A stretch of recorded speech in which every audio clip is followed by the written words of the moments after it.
पोंगल त्योहार के बारे में पूछा गया है। तो पोंगल त्योहार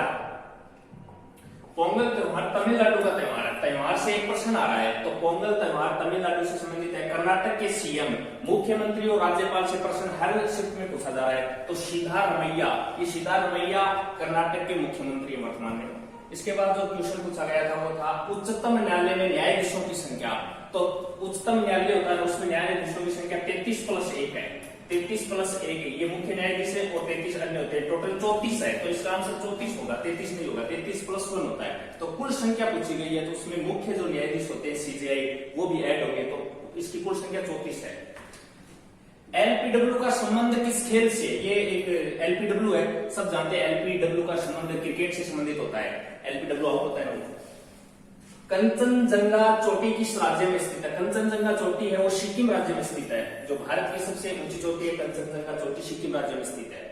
भारत की सबसे लंबी नदी, तो सबसे ऊंची चोटी पूछा गया है तो उसमें सबसे लंबी नदी भी पूछ लिया गया जो कि गंगा नदी है।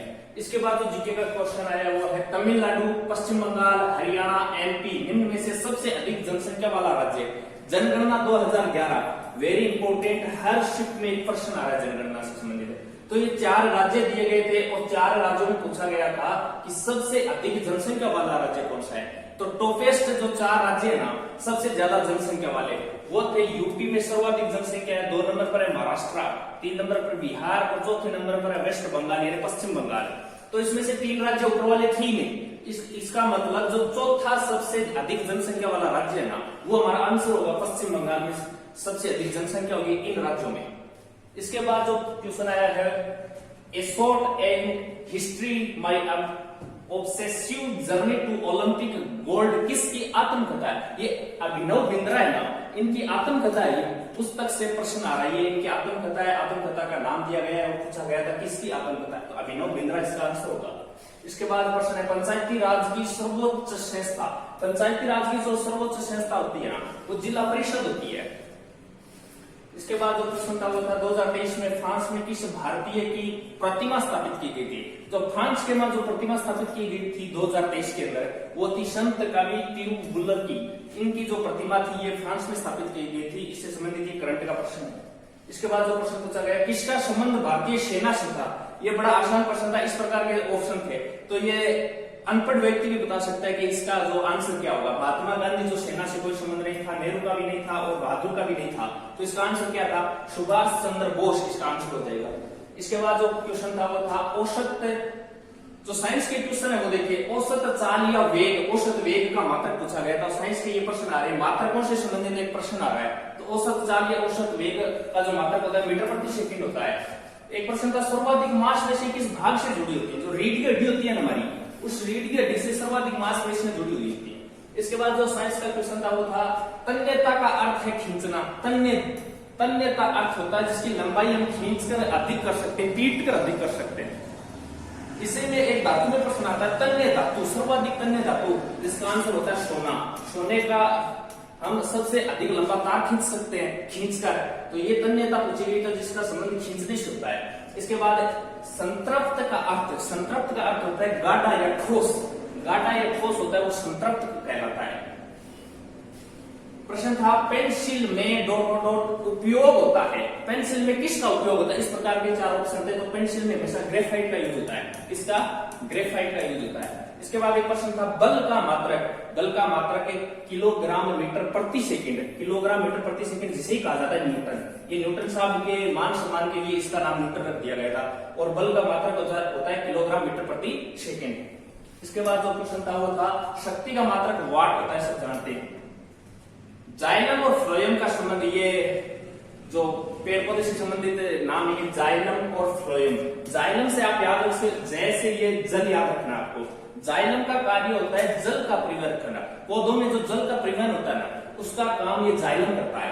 एक होता है फ्लोएम, जो जाइलम जल का करता है, तो जल और भोजन दो ये होते हैं, तो फ्लोएम ये जल का काम करता है। जल में जल भोजन का परिवहन फ्लोएम करता है पौधे में, जबकि जाइलम होता है पौधे में जल का परिवहन करता है। इसके बाद जो क्वेश्चन आया था जलीय जीव श्वास में लेते हैं। जलीय जीव तो श्वास में क्या लेते हैं? इस प्रकार के ऑप्शन थे, ऑक्सीजन लेते हैं और क्या लेते हैं? जलीय जीव। हम जो ऑक्सीजन लेते हैं तो जलीय जीव भी ऑक्सीजन लेंगे। पितरस का स्राव कहां होता है? ये पित्त या लीवर के अंदर पितरस का स्राव होता है। इसके बाद जो क्वेश्चन था रंध्र से संबंधित, रंध्र होते हैं ना, ये पेड़ की पत्तियों में होते हैं, पेड़ की पत्तियों में रंध्र बने होते हैं छोटे छोटे, जो इसका काम होता है वाष्पोत्सर्जन से संबंधित इनका काम होता है। तो रंध्र संबंधित है तो ये ऑप्शन थे, ये पत्तियों से संबंधित होता है। ये क्या करता है? ये श्वसन और वाष्पोत्सर्जन में उपयोगी होते हैं।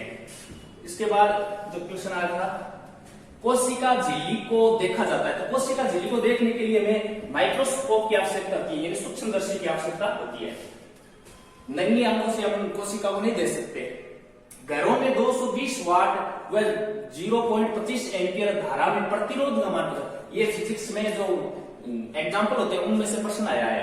तो 220 वाट और 0.25 एम्पियर धारा में प्रतिरोध का मान एक सूत्र होता है V बराबर IR, प्रतिरोध R होता है, R का मान निकालेंगे V अपॉन में I, तो V का मान क्या है? 220 अपॉन I का मान क्या है? ये एम्पियर का मान रखा जाएगा 0.25, ये पॉइंट हटाएंगे तो यहाँ क्या आएगा? गुणा 100 करेंगे, ये 25 से क्या 4 बार कट रहा है, 220 को 4 से गुणा करेंगे तो 880, ये 880 ओम ये हमारा प्रतिरोध होगा। प्रतिरोध का मात्रक ओम होता है। ये ओम इस प्रकार की, ये इसका साइन होता है, ओम इस प्रकार लिखा भी हो सकता है। इसके बाद जो क्वेश्चन आया है असंतृप्त हाइड्रोजन में बंद, असंतृप्त हाइड्रोजन होता है ना, उसमें द्विबंध त्रिबंध ये बंध हो सकते हैं। असंतृप्त नाम है, द्विबंध को एल्कीन और त्रिबंध को एल्काइन के नाम से पढ़ा जाता है। इसके बाद जो क्वेश्चन आए हैं मैथ्स के क्वेश्चनों पर चर्चा करते हैं। प्रश्न है 10, 11, 12, 13 का औसत पूछना है, औसत टॉपिक एवरेज से प्रश्न आ रहा है। तो औसत 10, 11, 12, 13 सबको पता है, इनके बीच का जो अंतर है ना वो प्रत्येक का सेम है। अंतर सेम होते हैं तो क्या करते हैं कि बीच का नंबर ही हमारा औसत होता है। 11 और 12 2 नंबर इधर रह गए, 2 नंबर इधर रह गए, बीच का नंबर क्या है? 11 और 12 के बीच का नंबर होता है 11.5, यही हमारा औसत होगा। अगर इनका अंतर सेम है तो फर्स्ट नंबर और लास्ट नंबर को ऐड करेंगे, ऐड करके 2 का भाग देंगे, ये हमारा औसत होगा। या फिर राशियों का योग बटा राशियों की संख्या, औसत का फॉर्मूला समझाते हैं। इसके बाद जो प्रश्न आया 4/5 को प्रतिशत में बदलो, ये कोई फ्रैक्शन देता है और फ्रैक्शन को परसेंटेज में बदलने के लिए बोल रहे हैं, तो फ्रैक्शन को इसी प्रकार लिखेंगे 4/5 और प्रतिशत में बदलने के लिए इसको क्या करेंगे? गुणा करेंगे 100 से। 5 से 100 कितनी बार कट रहा है? 20 बार कट रहा है। 4 को 20 से गुणा करेंगे तो कितना आएगा? 80%, ये हमारा परसेंटेज मान है। ये ऐसा समझ लो कोई 5 नंबर का पेपर था, उसमें से बच्चे के 4 नंबर आए हैं, तो 5 में से 4 नंबर आए तो बच्चे के प्रतिशत में कितने नंबर आए? तो उसके 80% नंबर आए। इसके बाद था किसी संख्या का 1/3 में उसी संख्या का 1/2 जोड़ने पर 50 प्राप्त होता है, तो वह संख्या ज्ञात करो। ये किसी संख्या के लिए बोल रहा है, तो संख्या हमें पता नहीं है, तो संख्या मान लो x का 1/3 उसी संख्या का 1/2 जोड़ने पर, इस संख्या में उसी संख्या का 1/2 जोड़ने पर ये 1/2 जोड़ दिया 50 प्राप्त होता है। तो ये जो 50 प्राप्त हो गया हमें। अब पहले इस मान को हल करेंगे हम। ये x/3 ये x/2 है, तो ये x/3 plus x/2 equal to 50 है। इसका एलसीएम कितना आएगा? 6 आएगा। ये हो जाएगा 2x, ये हो जाएगा 3x इक्वल टू 50।